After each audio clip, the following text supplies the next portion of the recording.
carry it through. Didn't show in this game. They made a few hiccups, but going into second game, they're going to be a lot more comfortable.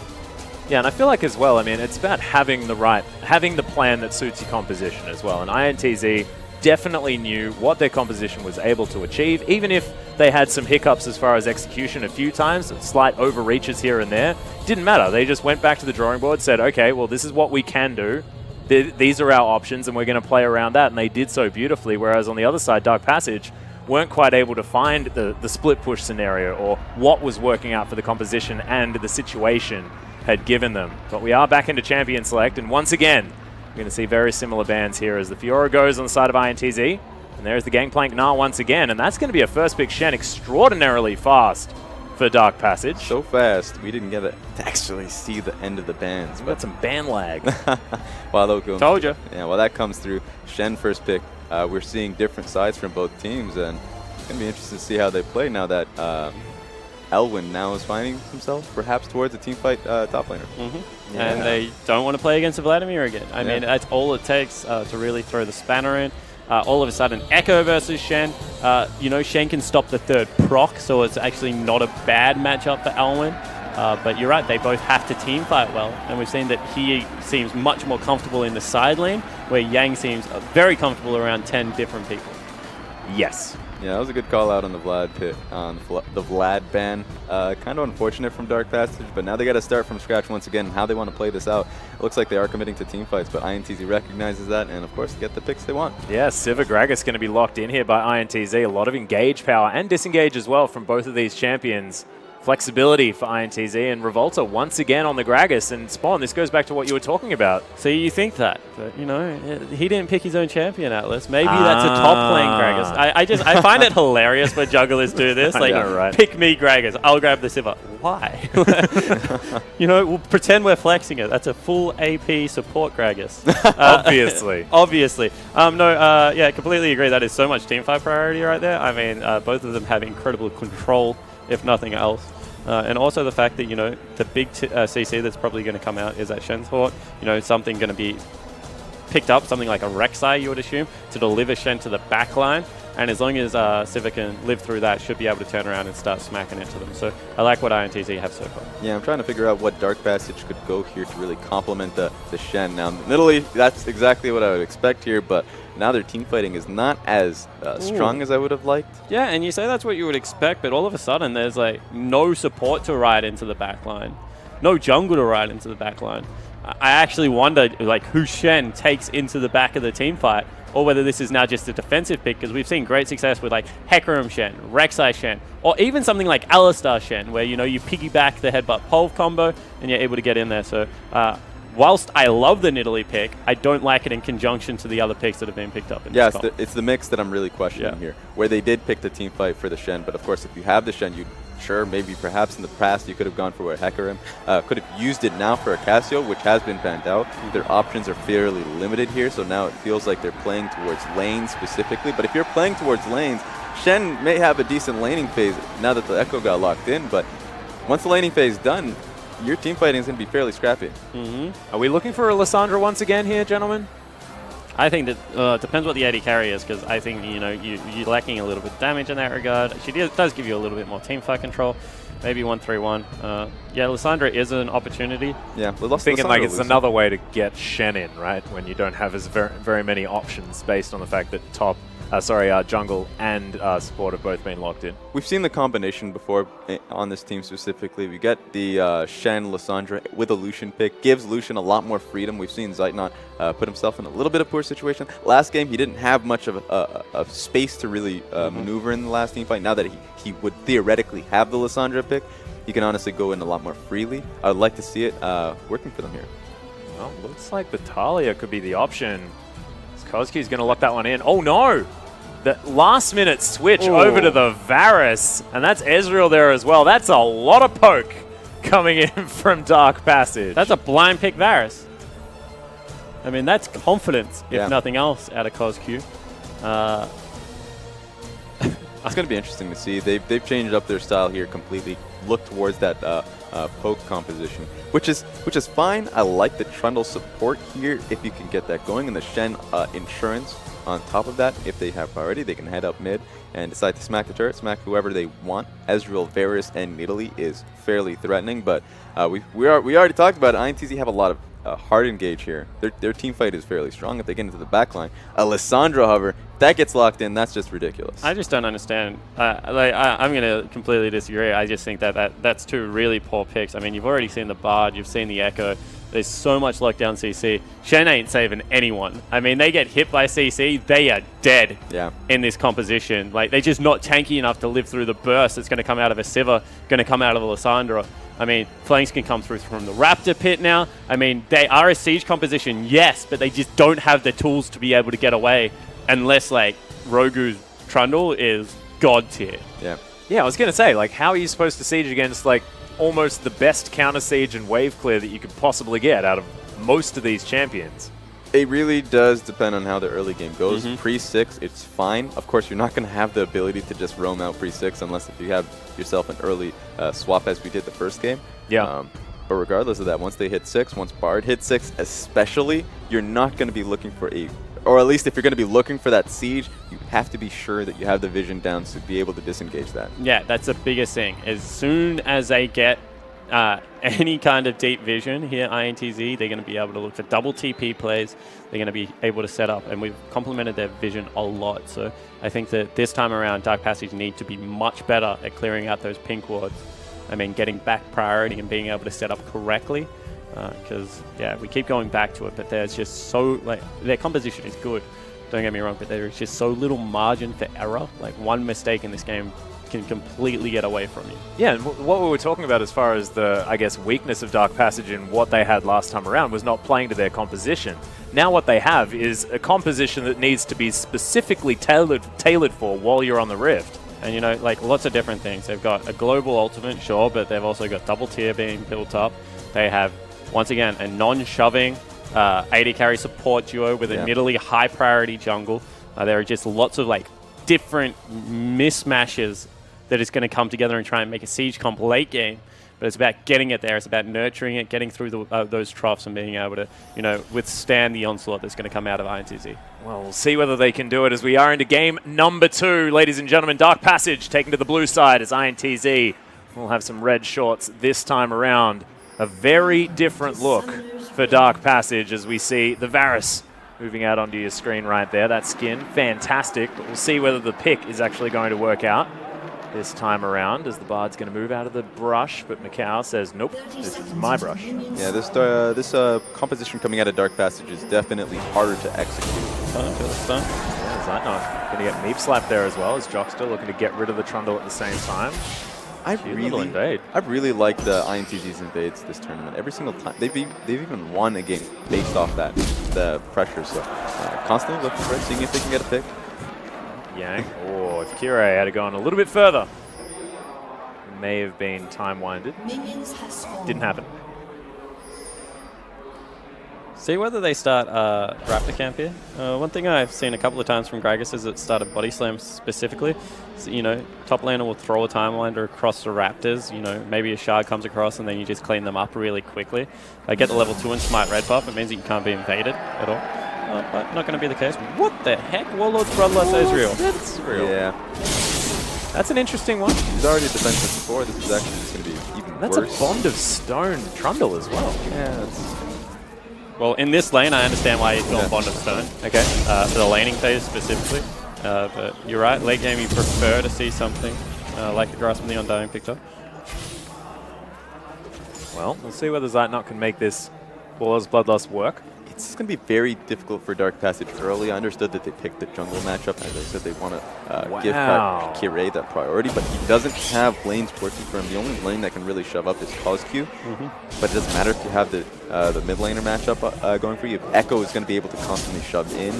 Bottom lane, the Bard and Sivir is going to be doing the same. He has a time limit in every invade. The Turkish have woken up, as you can see, really bringing that vote back. That was 89 in favor of INTZ in game number 1. Now game number 2, 52 to 48. Couldn't be closer. Yeah, I'd like to think of this as a bit of a... Yeah, could. Couple percent, but I was, you know, trying to make it sound as dramatic as possible. Thanks, Spawn. No worries. I'd like to think of this as a bit of a rematch, honestly, between regions. Of course, the last time we've seen INTZ versus a Turkish team, it was in Turkish soil. So now that we're seeing that once again, last time Supermassive was the one that got sent to international tournament based off of it. Let's see if Brazil can actually carry this through. They're set up for it so far with that first game win, but they have to follow it up with 2 more. If my maths is correct. This time you are. Thank you very much. I'm going to check myself every time. I assure you. Tucker's still a bit slow. Cosq looking for the auto attack, cancels it. Has a big minion wave to deal with though. Of course, Varus not known for his shoving ability necessarily, but will be able to start clearing out waves as this game goes on. Yeah, not early. I mean, as he gets some more points into his queue, he certainly can push up that wave. Straight line wave clear, something that's very underrated in League of Legends. I mean, more frequent recently we've seen like the Victors come in and stuff like that in the last year, but it was something that used to be overlooked a lot.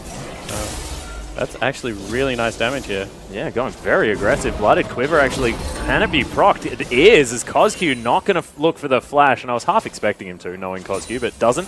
Holds onto it. Revolta was in position as well. I mean, control the wave too. Yeah, that's what I was going to say. There's no reason to flash after it because he can deny CS now. He's the auto attack champion, and he's actually playing towards the side of the map that he knows his jungle is on. So that's actually really intelligent out of Cosq. Need to see more play like that out of him, in fact. I was going to say, we'll just ignore the surprise. Revolta. Oh, this is smart from Revolta. His way in. Okay, so Revolta doing this is actually incredibly smart because this matchup is interesting as Curé is coming in. Yeah, Spear doesn't land, but Cosq gets the flash looking for the... There it is! First blood! Procs the Blighted Quiver and knows exactly the damage. That was beautiful. Certainly was. So Cosq actually comes up huge with the pretty much 1v1 outplay. I agree, it was a good initial move from Revolta, but as soon as they had eyes on Nidalee, run down. I mean, why are teams so like hellbent? Turrets do not equal safety in League of Legends anymore. Run into your river, I mean, get away from the Nidalee, go towards your Bard. You know that he has priority in the lane. Trundle hasn't followed yet. He's still sitting underneath the turret. Yeah. I mean, that is twice at mid lane for Tokas. Has kind of fallen apart a little bit. Yeah, but this lane is still difficult for Varus. I like the lane matchup is interesting that, of course, Cosq can honestly shove in and get proper trades, but the fact that he can shove in can really bite him because Revolta, that hard engage coming in from both Lissandra and Gragas is always going to be a major factor, so Curé has to be in the area. Now that they got themselves this massive lead going for him, it's going to be great for Curé that he can actually look to contest Raptors quite more frequently. But of course, you have to play it a little bit cautiously because Nidalee Varus get one locked down, they will die. Yeah, and one more time, Zeitnot was being shoved in, pressured. The Bard left to try and make a play somewhere, which is always risky. And then the play doesn't come through, so now bottom lane is also a little bit behind in CS. So not only is it one lane that gets punished, it actually spills over into another lane that should have a very clear advantage. I mean, if Bard was just staying home right now, there's so much harass underneath that turret. So I think that, you know, 1,000 gold lead for Dark Passage is pretty massive at this stage of the game one more time. Yeah, and Gragas is far behind. This is a thing that we see constantly when Revolta puts himself on this pick. If he's going up against an incredibly aggressive jungler, he does not react well to it. So let's see how he works out. Actually catches Curé in the river here. Yep, Pink Ward should be taken down here as well as Revolta decides doesn't want to contest, just puts down his own ward. Piercing Arrow goes wide. Toppers moves out of the way. Hail of Arrows comes in. There's the Chains of Corruption as well as Cosq's going to get turned around on. Of course, level 6 is here from Tockers. Not quite sure what Cosq thought he'd be able to achieve, but Curé now has to run away as well. The 2v2 just working out by INTZ. Yeah, and that's the layering of CC we're talking about. I mean, you can take cleanse all you want, but he got 100 to 0 pretty much without having the flash available because he flash forward for the previous kill. There's one thing being able to pressure, but the way you should do it is, you know, shove under the turret, make them choose between CS, not, you know, try and go for these weird trades. So Cosq has a great play to kick the game off. A little bit of a 4-1 there. Yeah. Gets cleaned up. He just has to play cautiously, as I said before. If he puts himself in that position, his lead's just gone to the dumpsters. So, I mean, Gray was there, but either of them get locked down, especially towards Lissandra and Gragas. And you know you have Joxer looking for constantly. Then have to watch out, but it looks like they're just going to swap out here. Yeah, and the swap's being answered, but the Gragas is on the other team. I think that's a big thing to watch. If, you know, Curé doesn't path towards top side of the map now, there is the opportunity just to, you know, flick either Elwyn or one of the duo lane towards the rest of the team and siege this one up. So the wave is not as large. The next wave is coming up close, but Dark Passage are in a good position to just deny this. So It was a good look. It was a good look, a good play for INTZ. Didn't work out too well simply because Dark Passage had a better response now. Yeah, I think that that's, you know, telegraphed. They knew that it was coming this time around. So they matched very well with their duo, who's went back not just on tier, but tier Sheen, which is quite a good place for an Ezreal to be. I mean, it gets rid of, like, Sheen now gives you a little bit more mana, so it gets rid of that early weak spot where you used to have just, like, tier and nothing stacked up. Yeah. So it feels nice and good. But yeah, Extra I agree. CDR as well, fantastic for an Ezreal. Yeah. So at this stage of the game, they're just going to look to farm up, neutralize as much as possible, and matching that rotation allows them to do that. Oh, that was sexy. Well threaded, Kirei. You know what that was? That was the Nidalee buff coming through the base damage. I actually didn't think that would actually be the execution coming out of this stuff. That's pretty solid. There's another one. So once again, Nidalee buff. No, that was the demonstrated Varus. Oh, was it? Nidalee was at red buff. There's too many spears in this game. He shoots an arrow. Yeah. Looks like a spear. They not look exactly. really similar. Nah. All right, my apologies. But that did a lot of damage as well. CosQ already doing a lot of work. Only level 7. Level 9 is, of course, when it starts to really bring the pain. Not to mention having a few more items. Double longsword. Just wasn't expecting that out of a piercing arrow. However, Tokkers still going to be doing fine. Farming up quite nicely. 5 ahead in CS. As he moves back into the mid lane. That health bar replenished. And this is a stage of the game that, you know, as the Ezreal, as the Varus, you just look to control minion waves. As Kirei actually going for a sneaky dragon here. Meanwhile, they want to play on the mid lane. They've fought over the Bard for the ulti as well as Revolta. But that means the dragon is going to go down uncontested. That's really nice play. Yeah. So, first Infernal Drake. Going to fall in favor of Kirei as Revolta almost gets in range of that smite. Thanks, Dragon over the ocean. That was a little tense because it is a risky play to go for. Of course, Nidalee is going to be taking a lot of damage from that dragon, especially since it's Infernal. So he's able to back away completely, get the dragon for himself. And the lanes are working out well for Dark Passage too. So even though we had a bit of a question on the picks themselves, it's working quite well for them. Yeah, 100%. I think the reason that it's actually risky is because, you know, duo lane on the top side, you know that they have disappeared into Fog of War. If that's found early, you have to actually back away completely, give it up to what is a team that comes online a little bit earlier than yours in regards to team fighting, because you're looking to set up sieges as a Dark Passage lineup. So I think that, you know, not only for the fact that it's in Italy, there are many more reasons why that was a pretty brave call, but it comes out trumps. Bravery rewarded. Good pillar comes down here as well. Jox actually flashes out of the way. Did he not have his Can you not magical journey? Yeah, I was going to ask whether you could actually can. use it through a pillar, trundle pillar. You can. Well, I don't know why I didn't. Neither do I. Maybe someone needs to tell Jox to that. Yeah. That was actually really interesting. That was a great trundle pillar regardless, but hard being pinned up against the wall and up against the trundle is never a good idea. Well, better than dying. Using the flash is now Tokkers and Revolta, looking to try and get a rotation towards the top side. Yeah, lock down one of these slippery members. This is definitely the scariest part of the game for Dark Passage, or at least their bottom lane. Lissandra right now has proper pinks on the pathway to top side and is able to just completely contest the shove for CosQ here. So if he just shoves it out every time he walks out of Fog of War, CosQ and Kirei definitely cannot take the easiest pathway towards helping Dark Passage's bottom lane. So INTZ right now, even though Joxter lost Flash, are in a good position. Yeah, doing a good job, however, making sure that they have vision in this topside river. Oh, Kirei cleaned out that pink. That was actually, it was risky, but it worked out for him, and he just hopped over the wall. Tokkers once again clearing out the wave. Of course, CosQ giving a lot of respect to the claw. Tokkers does have that ultimate back up one more time. There is cleanse and flash here for CosQ, so may not necessarily die next time around, but spear landing here is INTZ understand that they will have to vacate this turret, especially with Macau so low. Picks up some mana. That cheeky spear. Dark Passage unable to set up the siege just yet with Revolta waiting in the wings. Such a good start for Kirei right now. After the first game, playing really well for his team, for himself as well. Now he's just controlling a part of the map that Dark Passage generally should not have power over. Yeah, I completely agree. I mean, we're talking about a BF sword versus a Sheen pretty much in terms of combat effectiveness.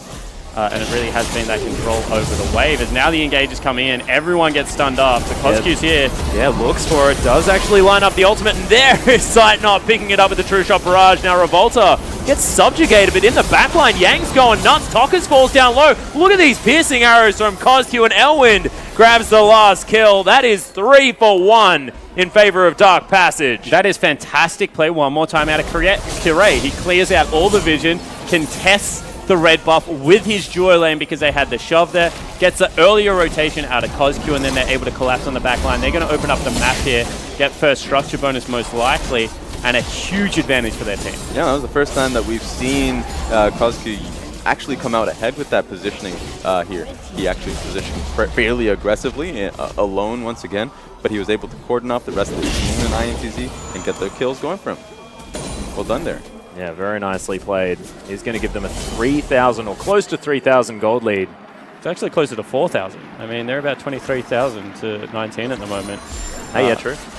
This is absolutely huge. Let's take another look at this. Revolta gets his body slam blocked, and then Kozq gets a huge two-man piercing arrow.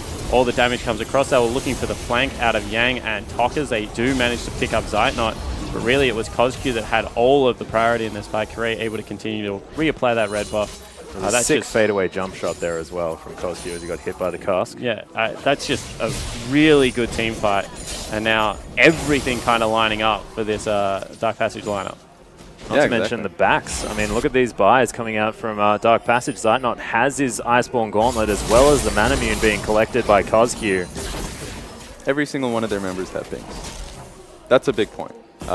If they have priority now, which is insane to even say, since the Dark Passage bottom lane really, not only do they have the items, but they pick for this as well. So now that they're constantly getting shoved in, if you have a 5-king strong Dark Passage here, sure, Shen's not going to be joining you up anytime soon, but that just means that at this point in time, Revolta actually is going to be completely isolated from this top side of the map. And if he ever decides to go for it, he's going to die.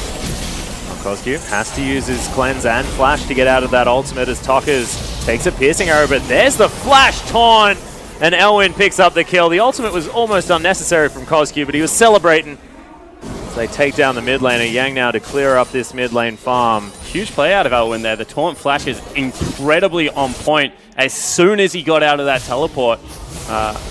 Whoa. Zeitnot starting to dominate Macau as well across the map. INTZ are falling apart. Yeah, that was a bit of a desperate move in the mid lane because you knew that cleanse was there, it was available. You didn't know where Kirei was, so they were just looking to get any real play going for them. And the fact that it turned on their head means that it's even worse for INTZ. They really don't have a point in this game, point on the map that they can really rely upon. Yeah, 100%. I mean, they should have been looking more towards vision control, regaining control of their jungle, you know, making the rotation between top and bottom, maybe wait for the double teleport to come back available now the map's opening up, and get a pick-off from an over-aggressive Dark Passage. Instead, they're the ones that go over-aggressive. Great reaction replay comes out of the Shen and punishes any aggression that happens. So, you know, that means that next time they go to look for a similar play, they need to check it a little bit further. Yeah. It's just one of those things that Shen adds. He appeared at the last team fight as if by magic. It was his ultimate, didn't use the teleport. This time it's available. Well, as far as catch-up mechanics are concerned, how are we feeling about INTZ getting back in to a good position moving into the late game? Because, of course, we mentioned the poke-style composition, that siege mentality. The DP have a weakness that can be exploited here by INTZ with the tools that they have? Well, at this point, I think they are playing just a tiny bit greedy. I don't think Kirei needs to go for the solo anymore. He has his lanes are so strong that, especially if your team is still not really back on the map, then you don't have to look for it. You can really just try and isolate as many weaknesses as possible and just take the game from that point forward. With that being said, it's very difficult for INTZ at this point in the game to really even prey on that weakness. So right now, they just need to try and stall out the game. They have a good team fight. They knew that going into the draft. If they can stall out the game, which is saying quite a bit, especially since they're going up against the poke composition, then they have to look for it. So it gets to the point where, you know, because of the composition that has been put together out of Dark Passage, you're going to have to eventually take a risk as well, because they're going to continue to shove you in. I mean, you can go towards 1-3-1 a little bit more successful than they can, because, you know, not really going to be matched by Kozq or Zeitnot in a side lane, not even really Kirei. So, you know, there are options for them to be able to look for that, but they're falling further and further behind, and the tempo is not going anywhere. So I think at a certain point, you know, when they do group up, you look for your huge, you know, wombo combo player onto either Kozq or Zeitnot, try and lock someone down and blow them up before the fight even begins. and hope that, you know, Shen was looking to join Bystander United and gets blown up. Red buff going to be stolen away here by Curate one more time. Another pillar goes down as Jockster going to get speared in the back of the head. That's more than a third of his health bar. And Rogu and Curate have been playing so well this set, where they have just been honestly doing really well as partners, just clearing out jungle. We've seen that a lot from Revolta and Jockster. This time we're seeing it from the Turkish lineup here. Yeah, I completely agree. And I said that, you know, Curate had already had a really good game 1. Well, that's carried over hugely into game 2. I mean, he's 2 levels ahead. He's like 20 CS of jungle creeps ahead as well at only 18 minutes into the game. That's pretty massive.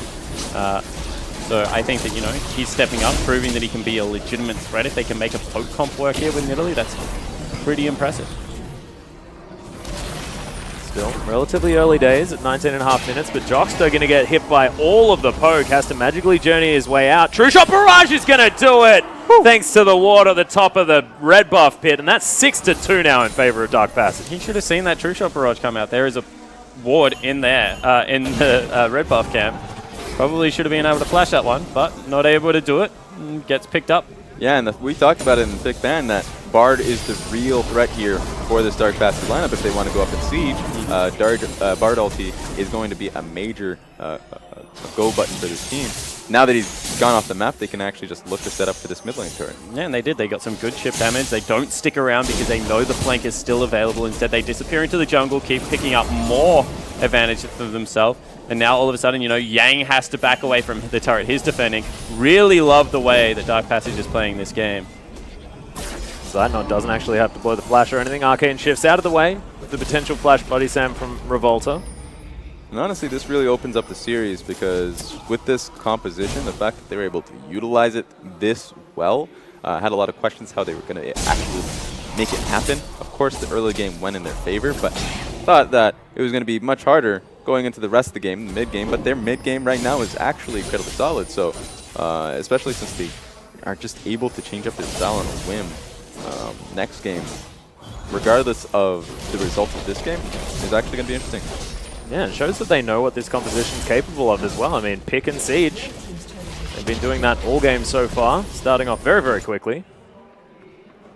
Tokka's now trying to start off what is the 1-3-1 as he moves towards the top side of the map. Remember, double teleport against single is going to be in favor of this INTZ roster, and we'll see whether this is going to help get them back into the game. We spoke about the fact that they do have a lot of catch-up sort of ideas as far as a team, and they have demonstrated that in the past. Yeah. It's a big test right now. And you mentioned it, that's what they need to really look towards, that 1-3-1 to stall out this game. If they're ever going to hope to stop this, the poke and siege composition coming through, then it has to be with Lissandra heading up to that side wave and constantly forcing members up to that. And not only just because of Lissandra, I mean, Bard is so much more effective in a 1-3-1 setup than what Trundle is ever going to be. I mean, really, Dark Passage must play this game in lanes underneath turrets from now on if they really want to run away with it. Whereas, you know, INTZ, they're looking to try and shove up side lanes as much as they possibly can, just be a Bard into Fog of War and see if they can get any picks. So I think that, you know,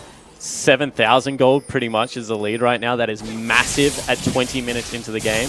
But if Dark Passage don't start accelerating this game, you know, setting up good vision around the Baron pit, making sure that they're sieging down turrets, there are windows where, you know, INTZ can jump back into control. Well, Zeitnot does have his QSS and the 2-item power spike of the Manamune.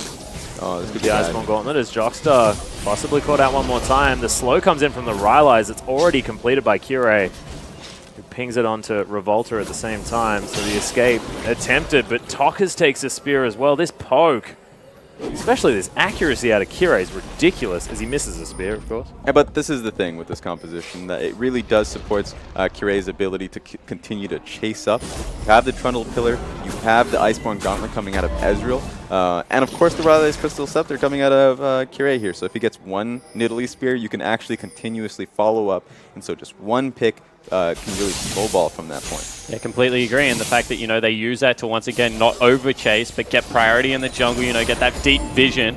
Now they can rotate themselves into the top lane, make sure that they're away from the setup. This is really nice play coming out of the whole of the Dark Passage lineup. And, you know, Curate is spearheading it, but this time everyone's playing within themselves. Revolta possibly caught out of position, chains the corruption, but he body slams his way out. Curate doesn't get the swipe.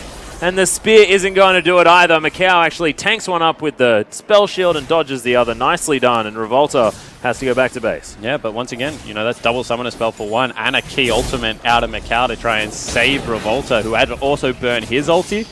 I mean, that is just so much burn out of the INTZ lineup to stop a kill, pretty much. Exactly, and this is the best thing about this composition, is they actually just, you can win this game without ever getting a kill. You just really want them to get off the map, and the fact that they were able to get Gragas off the map completely, A, they stole the red buff, and B, they're able to set up for this nice topside push, which means that they're constantly looking to deny. That means they snowball more vision into this red jungle if they don't want to actually continue pushing up this top turret.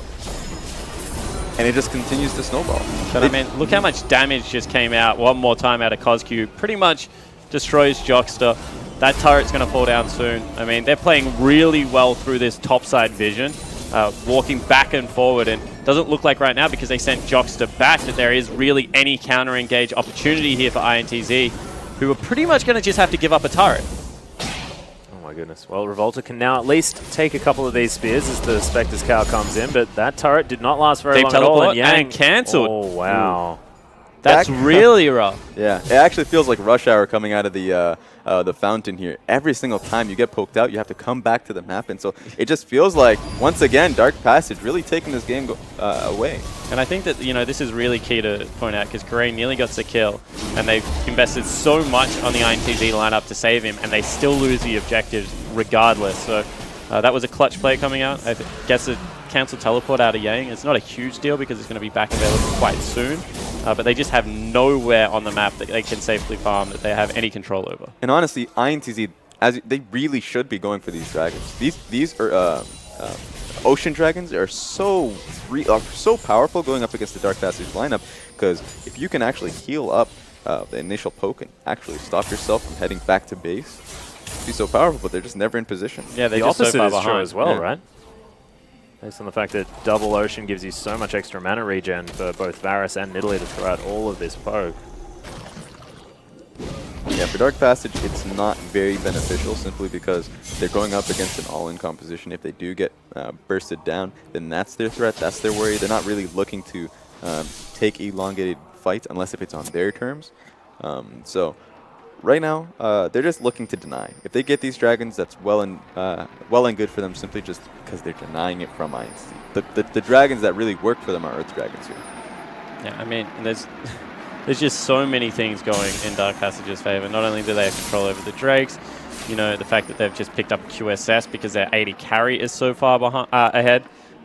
You know, that takes another member away from really being able to be locked down by Talkers. I think that was one of the last win conditions we were looking at, is, you know, Zite not getting blown up and Elwyn trying to join the fight by Shen ulti and not getting there in time.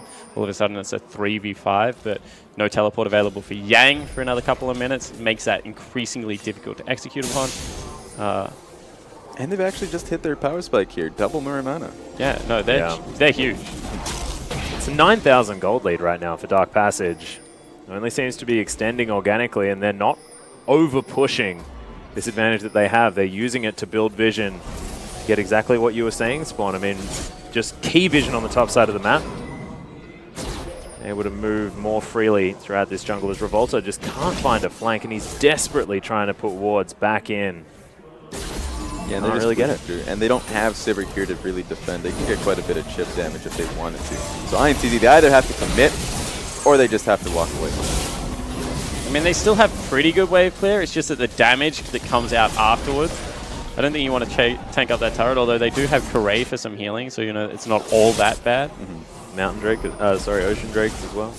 Wave crashing in the bottom side too, so Dark Passage have so much power here.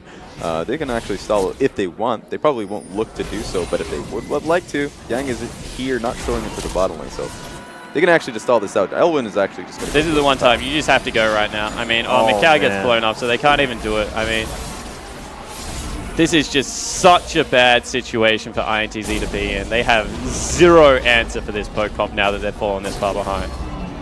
Not a whole lot of options. You're happy to stay up here on the top side of the map. Yeah, and it opens up the pick bands quite a bit. If Dark Passage come away with the win here, now INTZ is going to go over to the back, try and figure out what they want to take away. Cassiopeia is gone. The rest of the picks Can they do it quick enough? I really don't like the fact that this is the call, because this is the one way that you can give a game back. They should disengage from this. Yeah, they should just leave. There's no point that you do it anymore. Why are they looking for Kozcu's looking for it as Revolta falls down very low. Kozcu flashes after him, but might be in trouble now as Kirei pounces on top. Macau now has to go 1v1. He's not going to do it. Piercing Arrow locks down the kill. They're just too far ahead. Tokka's now in the back line, was trying to lock up the members of Dark Passage and now being a bit of a nuisance. I have a feeling he'll fall down as Zeitnot grabs the kill. Now Kozcu stunned against the wall. Jockster keeping control. So they win the team fight there. They are able to pick up 3 members. That means that they'll be able to go back towards the Baron. So nice play out of Dark Passage. Probably should have just disengaged. Was a little bit of a needless risk, but at the end of the day, they roll the dice, and they're going to be able to continue to grow what now is like, what, a 14,000 gold lead at only 30 minutes into the game? Yeah, and it's only going to get bigger, especially since they are looking to take those random risks. Yang, on the other hand, trying to get something off of it. Kozcu's just going to blow him up. He's going to try to. Does actually get himself out of there for the moment, but the piercing arrow still a threat. Can he land it? No, phase dives there. Yang magically journeys his way out. So if you're INTZ right now, it really does feel incredibly hopeless. That was the best scenario that they can actually look for, that team fight, especially in that position they would like to get in. Now, Volta gets picked out here, and so he gets chased down, Kozcu, and Kirei just chased to get the kill here. And ITZ pretty indecisive how they want to carry it out. Well, I mean, Tokka's had such a deep flank and got exhausted pretty much on his ultimate, so he did 0 damage to Zeitnot, which is, you know, really disappointing. He was able to get into the back line, but he didn't have a dive buddy in Yang. You know, take a second person with you, be able to blow them up in case you do get exhausted. But that's really nice play out of both Zeitnot and Rogu. We said these guys need to step up. They definitely have in this series so far. Won 2 pretty difficult lanes, to be honest. And, you know, Kirei has just dominated Revolta this game. He's 3 levels up, and like, now only 2 because Revolta got his blue. But it's just been everywhere on the map that Revolta hasn't been. That's 2 buffs of each as well that he's managed to steal away.